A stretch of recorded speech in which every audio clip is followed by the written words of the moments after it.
Textile industry का संपूर्ण ज्ञान जिस भी आदमी को थोड़ी बहुत भी सीखने की ललक होती है, भूख होती है, इस वीडियो में उसको स्वाद आ जाएगा।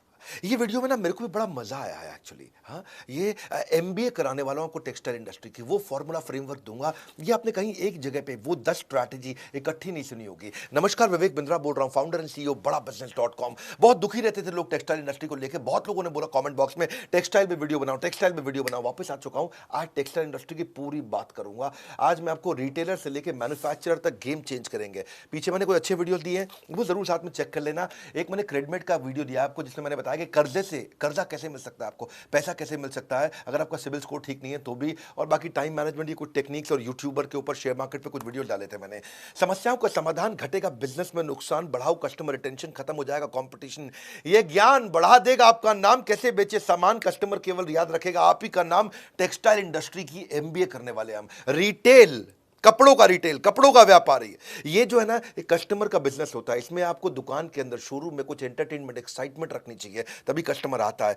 वैसे तो रिटेलर बहुत सारे हैं, लाखों रिटेलर है हमारे देश में, इतना कंपटीशन है, इतनी स्कीम, इतने डिस्काउंट, तो रिटेलर अलग से कैसे निकल के आए?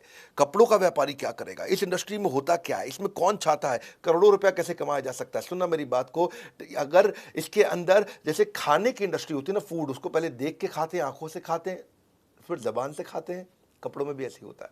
हाँ, कपड़ों में भी ऐसे ही होता है। पहले आप कपड़ों को देख करके पहनते हो मन से, उसके बाद एक्चुअली पहनते हो। हाँ, तो शोरूम आपका ऐसा होना चाहिए, कपड़े ऐसे होने चाहिए, देखने में अच्छे लगे। बड़ी ल्यूक्रेटिव इंडस्ट्री है। 10 लाख रिटेलर है आज हमारे देश के अंदर कपड़ों के, और ब्रेक इवन पॉइंट इसका बहुत इजी है, आसानी से अचीव हो सकता है। अगर 50% एफिशिएंसी पे भी करें तो ब्रेक इवन तुरंत मिल जाता है आपको इसमें। छोटा रिटेलर भी इसमें लॉस नहीं करता, लेकिन अगर ठीक से चलाए तो। हाँ, आपका रोटी कपड़ा मकान नेसेसिटी है, रिसेशन प्रूफ बिजनेस है। थोड़ा सा भी अगर आपने चेंज होते हुए फैशन को रिस्पॉन्ड कर लिया, छा जाओगे। 10 स्ट्रैटेजी दे रहा हूं। पहला, रिटेल के अंदर सेल्स नहीं होती है। कपड़ों के शोरूम में भी सेल्स नहीं है, परचेज सेल्स है। हाँ, क्या मतलब हुआ इसका? इसमें ना सारा गेम परचेज में है। परचेज, आपको क्या ब्रांड लेना है, क्या डिजाइन लेना है, कौन सी सीजन में चलेगा, किस प्राइस का चलेगा, गेम सारा परचेज में है। जितने भी मैंने कपड़ों के शोरूम देखे हैं, वहां सारी गड़बड़ तभी होती है जब उनके पास गलत माल पड़ा होता है। रिटेलर को एग्जीबिशन जाना चाहिए, एग्जीबिशन में जाकर के स्टडी करना चाहिए मार्केट क्या ले रही है। ऐसा नहीं कि आपको जो आकर के स्कीम दे गया है, जो आपको आके मिठाई का डब्बा देगा, भैया ये कपड़े ले लो हमारे बहुत बढ़िया, ऐसे बहुत सारे एजेंट्स आएंगे बीच में, वहीं सारा गेम खराब होता है। परचेज सीख लो पहले क्या होता है, परचेज करते कैसे हैं, फैशन और रेलेवेंसी के हिसाब से, पब्लिक डिमांड, ट्रेंड्स और रेलेवेंट स्टॉक के हिसाब से हमारे को लेना है। परचेज लाइफलाइन है, बाय राइट सेल राइट। सही खरीदा आसानी से अपने आप बिक जाता है। प्रॉब्लम क्या हो जाती है, मेन मुद्दा क्या है धंधे के अंदर, जब आप गलत माल लेके रख लेते हो तो इन्वेंट्री बढ़ जाती है, माल पुराना होता है, कपड़ा पुराना होते ही फैशन बदलते बिकना बंद हो जाता है। जब बिकना बंद हुआ तो गेम ओवर हो जाता है, क्योंकि रॉन्ग बाइक आपने, आपका अनस्टोल्ड स्टॉक मतलब आपका कैश फंस गया है। इतने दिन से कपड़े पड़े हुए हैं, मक्खी मार रहे हो आप, बिक नहीं रहे हैं, कैश आपका फंस गया है। ब्रांड जल्दी बिकते हैं, फटाफट बिकते हैं, स्कीम के चक्कर में मत आना। डेड स्टॉक हो रहा है तो तुरंत निकाल दो उसको। वाई एनालिसिस करो, मेरे साथ ऐसा क्यों हो रहा है, क्या मैं गलत डिज़ाइन ले रहा हूँ, क्या मैं महंगा या बहुत सस्ता ले रहा हूँ, क्या मेरा सेल्समैन ठीक नहीं है, या मैं डिस्प्ले अच्छे से नहीं कर पा रहा। बेसिकली यही 4 प्रॉब्लम होती हैं, डिज़ाइन की, प्राइस की, सेल्समैन की और डिस्प्ले की। ये 4 चीज़ें ध्यान रखनी अपने ज़रूरी है। बैड स्टॉक मत खरीदो, good stock, very good stock लेना। बैड स्टॉक मतलब जो बिकता नहीं, गुड स्टॉक मतलब जो बिक जाता है, डिमांड है, लेकिन वेरी गुड स्टॉक फट फट फट फट बिकता है। अब इसका मतलब क्या हुआ, 80-20 फॉर्मूला।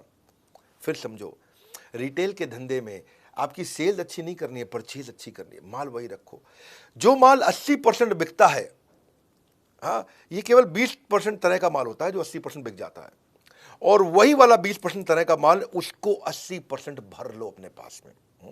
80% ऑफ दैट 20% जो आपको 80% ग्रोथ देगा। ये है मेन मुद्दा इसके अंदर। हाँ, इसको बोलते हैं एबीसी एनालिसिस या एफएसएन analysis, fast moving, slow moving, non moving. जो जल्दी बिकता है उससे शोरूम भर दो, जो धीरे बिकता है उसको केवल 15-20% रखो, और जो नहीं बिकता है उसको 2-5% से ज़्यादा कभी मत रखो। यही है मेन सारा का सारा गेम। परचेज जो है ना, माल को जमा करना, परचेज मतलब जमा, दुकान में सामान लाते हो, परचेज मतलब जमा, सेल्स मतलब मजा। हाँ, जमा मजा, जितना बढ़िया सेल्स करोगे उतना मजा आएगा आपको।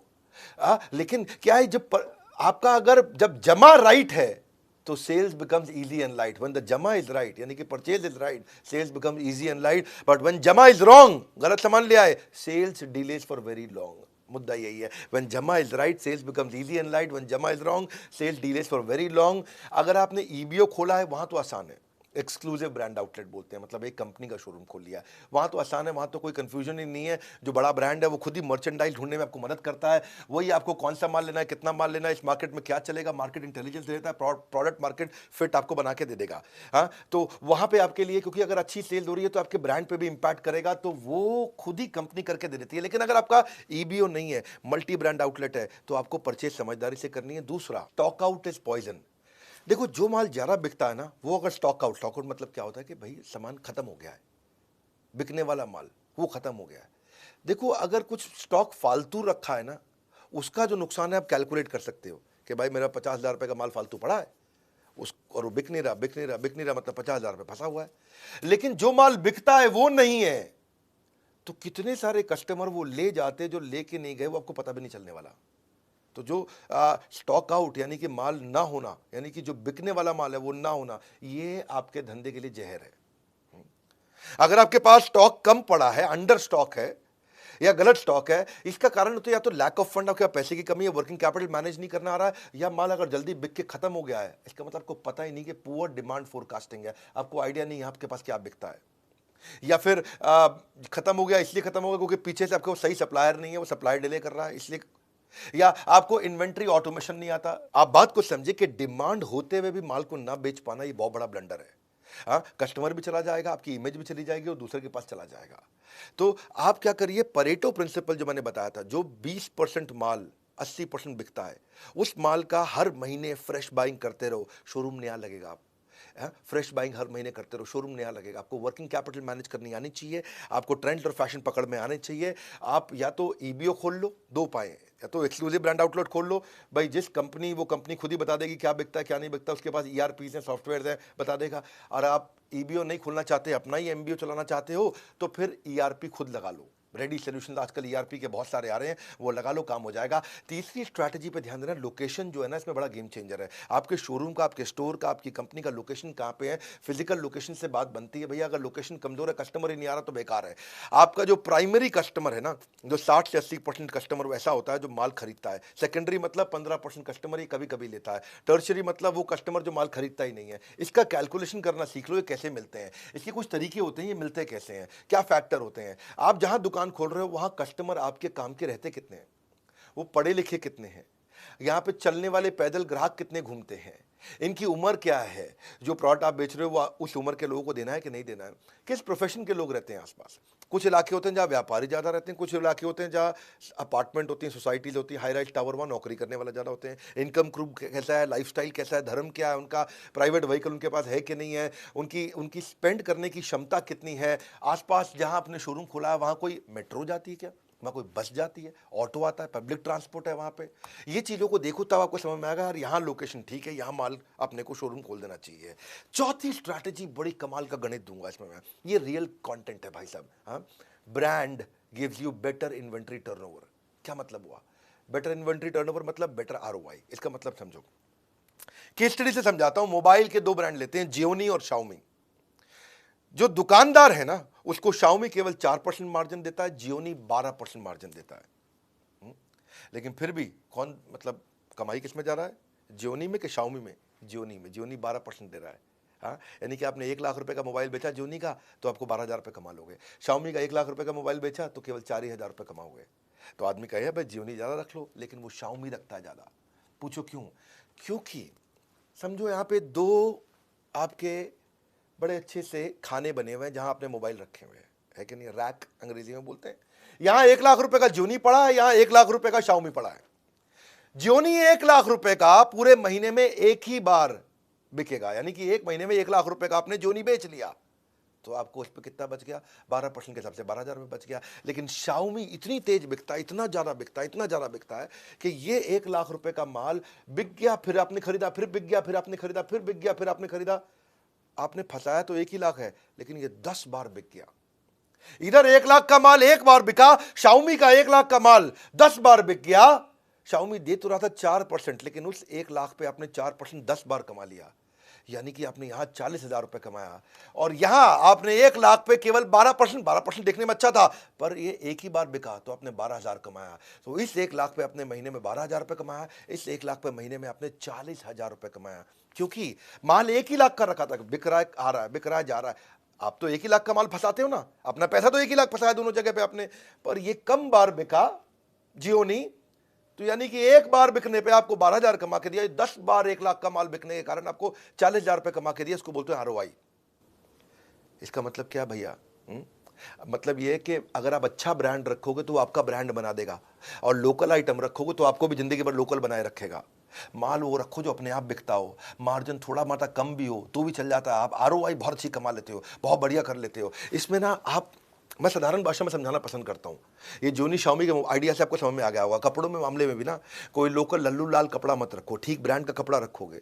हाँ, लल्लू लाल हो सकता है आपको 50% मार्जिन दे दे, ब्रांड आपको 30% मार्जिन दे, पर आप ब्रांड में ज़्यादा कमा जाओगे, जल्दी जल्दी बिकता है। हाँ, स्टॉक बहुत तेज घूमता है। और ये अगर फंसा रह गया ना आपका, जियोनी फंसा रह गया, तो जियोनी 3G था, टेक्नोलॉजी 4G आ गई, मोबाइल बेकार हो गया। भाई उसका रैम कम था और नया रैम आ गया, ज्यादा रैम वाले मोबाइल आ गए, टेक्नोलॉजी बेकार हो गई, मोबाइल बेकार हो गया। पड़े पड़े मोबाइल पुराना बेकार हो जाएगा, आपकी जिंदगी बेकार हो जाएगी। आपका भाई क्या हो गया, क्या करूं, फंस गया मैं, मक्खी मार रहा हूं उसके बैठ के। एक और फॉर्मूला समझो आप, इसको बोलते हैं stock rotation formula. Stock rotation formula क्या है, इसे समझ में आ जाएगी आपको बात। अगर आप बिल्कुल पढ़े लिखे नहीं हो ना, तो भी ये फॉर्मूला समझ में आ जाएगा आपको। हाँ, मैथमेटिक्स तो छोड़ो, अगर आपने खाली 10वीं छोड़ो, 8वीं छोड़ो, 5वीं तक पढ़ाई करिए, इतना ईजी कर दूंगा। सेल्स अपॉन स्टॉक का मतलब क्या है? आपने सेल्स करी 2 करोड़ की और माल आपने 1 करोड़ का खरीदा, यानी कि साल के एंड में आपके पास 1 करोड़ का माल बचा, लेकिन साल के एंड तक आपने सेल्स 2 करोड़ की कर दी। कैसे करी होगी? ऐसी करी ना कि भाई माल गया आया, गया आया, तो आपने माल आपने 2 बार मंगा लिया। तो आपका जो फंसा था 1 ही करोड़ फंसा था, लेकिन माल आपने 2 बार बेच दिया। आप, कई लोग इतने समझदार होते हैं, इतने समझदार होते हैं कि 1 करोड़ लगा करके 5 करोड़ की सेल कर देते हैं, और कई एक्सट्रीमली बेस्ट होते हैं, वो 1 करोड़ लगा करके 1 करोड़ का माल साल में 10 बार बेच देते हैं। यानी कि कपड़ों के शोरूम में उसको बोलेंगे 10 करोड़ अपॉन 1 करोड़, यानी कि उसका स्टॉक रोटेशन 10 बार हो गया है। आप समझो, तो इसको ऐसे समझो भाई, कुछ दुकानदार पुराना माल पड़ा है, वो थान में लिपटा हुआ है, उस पर दाग पड़ जाते हैं, जीन्स रखते हैं, किसी लोकल शोरूम में जाओगे दुकान पे, वहाँ जीन्स जब वो खोल के निकालेगा ना, तो उसके घुटनों से जहाँ फोल्ड करी थी जीन्स, उस पर लाइन सी आ जाती है। देखिए आपने कभी कभी ब्राउन सी भूरे रंग की लाइन आ जाती है, क्योंकि माल पड़ा हुआ है, उसका स्टॉक रोटेशन नहीं हो रहा, पुराना माल पड़ा हुआ है, खराब हो गया उसका माल, है, फैशन बदल चुका है, माल पड़ा हुआ है। वही चक्कर है।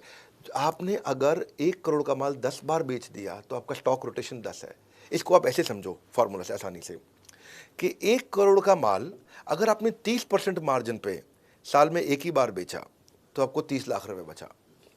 लेकिन आपने दूसरी तरफ 1 करोड़ का माल साल में 5 बार बेच दिया, जल्दी जल्दी बेच दिया, 30% की जगह खाली 20% मार्जिन कमाया, तो 20% मार्जिन आपका 1 करोड़ का होता है 20 लाख, लेकिन 5 बार बेच दिया, यानी कि 20 लाख मल्टीप्लाइड बाय 5, 1 करोड़ रुपया। यहाँ 30% मार्जिन के साथ आपने 30 लाख कमाया, 20% मार्जिन के साथ आपने 1 करोड़ कमा लिया। वो 30 लाख कमा रहा साल में, 1 करोड़ कमा रहा साल में।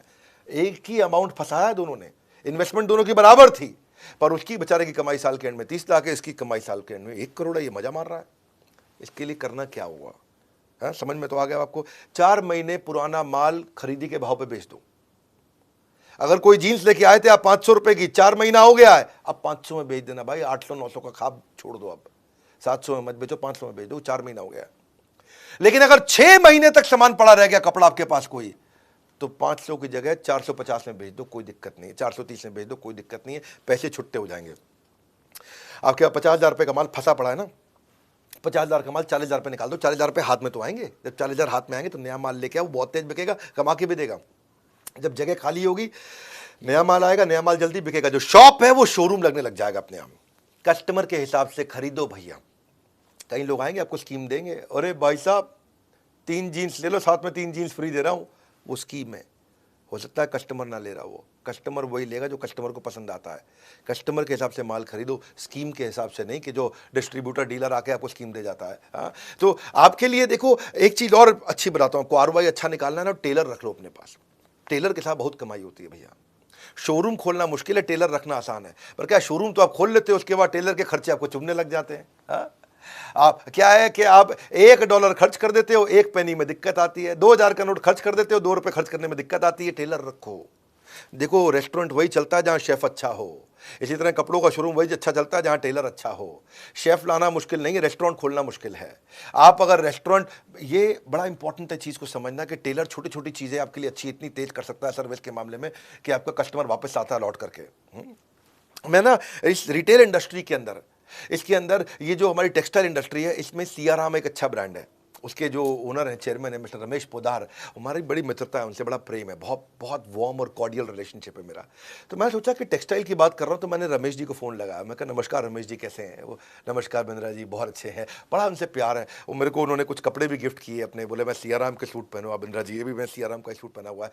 तो मैंने जब उनसे बात किया, मैं कहा उनसे भी थोड़ा चीज़ें समझता हूँ, तो मैं उनकी भी स्ट्रैटेजी बताता हूँ। ये 1978 की कंपनी है भैया, सियाराम, जे हेम्स्टेड, कैडनी, ऑक्समबर्ग भी बड़ा ब्रांड, सब इन्हीं की 80 मिलियन मीटर जो है ना बनाते हैं, कि 40,000 आउटलेट पे माल बेच रहे हैं। 100 करोड़ तो उन्होंने 1991 में पहला कर लिया। देसी ब्रांड, लेकिन इंटरनेशनल अपील है इनका। ये रिलेशन इनके साथ ऐसा है कि इन्होंने देखा कि डॉक्टर विवेक बिंद्रा बड़े वर्ल्ड रिकॉर्ड बना रहे हैं, तो इन्होंने भी रिटेलर्स के लिए एक इवेंट किया था और उसमें इन्होंने गिनीज वर्ल्ड रिकॉर्ड बनाया था। मुझे बोले कि आपसे इंस्पायर हुए, आपके देखा देखी हमने भी वर्ल्ड रिकॉर्ड बनाया। तो सियाराम के रमेश पोदार जी से एक और स्ट्रैटेजी मुझे समझ में आई, space utilisation is revenue maximisation. कई बार लोग शोरूम खोल लेते हैं। अब एक भाई थे हैदराबाद के, और उनका जो शोरूम था, उनका जो स्टोर था, वो 6,000 स्क्वायर फीट का था। 3,000 स्क्वायर फीट ग्राउंड फ्लोर पे, 3,000 स्क्वायर फीट फर्स्ट फ्लोर पे। तो ग्राउंड फ्लोर पे उन्होंने बना रखा शोरूम, बहुत बढ़िया, चकाचक, लाइट, बहुत सुंदर। मतलब अंदर घुसो तो देख के बड़ा हो मजा आ जाता। और ऊपर उन्होंने बना दिया गोडाउन। तो रमेश भाई वहां गए, उनसे मिले, उन्हीं का रिटेलर था। तो रमेश भाई बोले, अब सियाराम के चेयरमैन है तो सामने वाला बात सुनता भी है उनकी। बोले, यार तुम गलती कर रहे हो, प्राइम लोकेशन पे, हैदराबाद की सबसे महंगी रोड पे तुम्हारा ही शोरूम है, और फर्स्ट फ्लोर को तुमने बना रखा है गोडाउन। गोडाउन सस्ती जमीन पे बनाओ, तो ग्राउंड फ्लोर पे भी शोरूम कर दो, फर्स्ट फ्लोर पे भी शोरूम कर दो, स्पेस को यूटिलाइज करो। स्पेस यूटिलाइज होगा, रेवेन्यू मैक्सिमाइज होगा। वो भाई मान गया उनकी बात। वही आदमी जो नीचे ग्राउंड फ्लोर पे 8 करोड़ का टर्नओवर कर रहा था, ऊपर फर्स्ट फ्लोर खोलते ही वो 12 करोड़ पे आ गया, फिर 15 करोड़ पे आ गया। तो उन्हें बहुत धन्यवाद किया, क्योंकि जब गोडाउन बनाना था वो सस्ती जगह बनाया, खर्चा उसका बहुत कम हो गया। वरना अगर ऊपर फर्स्ट फ्लोर जो इतनी प्रीमियम लोकेशन थी, उससे फट फट फट फट तेज कमाया उन्होंने। तो स्पेस यूटिलाइजेशन जब करोगे तो उसमें देखो, मैनेक्विन अच्छे से डालो, ट्रायल रूम बनाओ, शीशे लगाओ, डिस्प्ले शेल्फ अच्छे लगाओ, डिस्प्ले काउंटर बढ़ाओ। जितना अच्छे से स्पेस को यूटिलाइज करेंगे ना, उतना रेवेन्यू मैक्सिमाइज होता है आपका। अगला है छठा स्ट्रैटेजी, इफेक्टिव ट्रेनिंग, मतलब हायर कन्वर्जन। आपने शोरूम बनाया, आपके शोरूम पे आपने कितने सालों की मेहनत करी है ना, कितना पैसा लगा दिया आपने वहाँ पे, कितना कुछ कर दिया आपने, इतनी ब्रांडिंग मार्केटिंग कर दी उसकी। आज उसकी इतनी इज्जत हो गई कि रोज 100 कस्टमर आ रहे हैं वहाँ पे।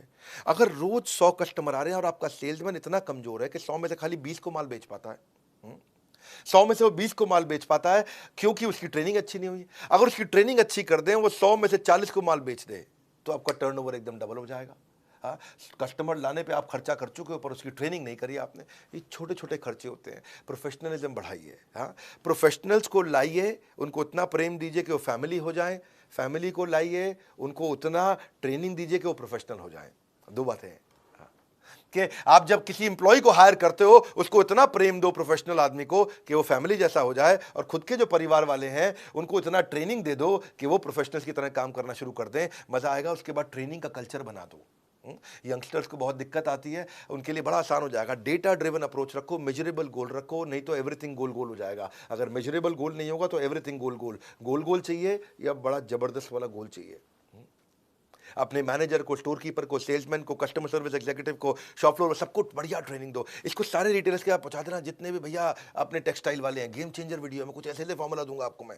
तो सेल्समैन ना बड़ा इंपॉर्टेंट टच पॉइंट होता है। 10 में से 2 कस्टमर को माल बेच पा रहा था, वो 10 में से 4 को बेचना शुरू हो गया। अच्छी ट्रेनिंग दे दी आपने तो टर्नओवर डबल हो गया आपका। तो आपका जो शॉप फ्लोर है वो बहुत इंपॉर्टेंट एरिया है। उसको आप फीचर वर्सेस बेनिफिट की ट्रेनिंग दो। भाई कपड़ों का फीचर मत बताओ, बेनिफिट बताओ उसको। प्रोडक्ट की origin, history, accessories, catalogue, prices, कपड़ों के डिफरेंट साइजेज, यूके का साइज ये है, यूएस का साइज ये है, मेन का साइज ये है, वुमेन का साइज ये है। फैब्रिक का उसको एक्सपीरियंस हो जाना चाहिए। कॉम्पिटिटर क्या प्रोडक्ट बेच रहा है, कॉम्पिटिटिव एडवांटेज क्या, उसको समझ में आ जाना चाहिए। एटिकेट्स के साथ बात करें, रैपो बिल्डिंग, रिलेशनशिप बना करके माल बेचे, कस्टमर के बाइंग बिहेवियर को पहचाने। डिफिकल्ट गुस्से वाला कस्टमर आ गया, एकदम चिड़ा हुआ, नक चढ़ा, ऐसे वाला भी होते हैं ना कहीं, हाँ, उसके साथ भी बड़ा कैसे वो डील करे, उसको कैसे समझाए और कैसे फॉलो अप करे, रेफरल कैसे ले, सेल्स को क्वालिफाई करे, प्रोफेशनल एथिक्स और एटिकेट उसको समझ में आ जाए, क्रॉस सेल अपसेल कर सके, है कि नहीं है। क्रॉस सेल अपसेल क्या होता है कि वो अगर कोट खरीदने आया तो अंदर के लिए शर्ट भी बेच दी साथ में, हाँ, अगर वो ट्राउजर लेने आया है तो ट्राउजर के साथ में अपने सॉक्स भी बेच दिए उसको, आपने अगर वो स्कर्ट लेने आई है तो अपने साथ में टॉप भी बेच दिया उसको, हाँ, तो उसको क्रॉस सेलिंग। अप सेलिंग क्या है, अगर वो 2000 वाला ले रहा है तो उसको 2000 की जगह 3000 वाला माल बेच दिया। एस्पिरेशनल सेलिंग कर दिया, कस्टमर का मन कैसे मोह ले ताकि सेल्स अपने आप ही हो ले, हाँ, कस्टमर का मन कैसे मोह ले, सेल्स अपने आप ही हो ले, इससे आपका आरओआई निकल के आएगा, गेम चेंजर है। सातवीं strategy, keep an I on KPI. KPI मतलब की परफॉर्मेंस इंडिकेटर। कुछ फॉर्मूलाज रखने चाहिए अपने स्टाफ के साथ, अपने ऊपर भी रख सकते हो। बेटा झूठ बोल सकता है, डेटा झूठ नहीं बोल सकता। फॉर्मूला क्या है आपको पता है, भैया मैं गैस नहीं देता, मैं ये नहीं बोल रहा जॉन लगा दो, मेहनत कर लो, खून पसीना एक कर लो, एड़ी चोटी का जोर लगा दो, ये सब बोल रहा हूं क्या मैं?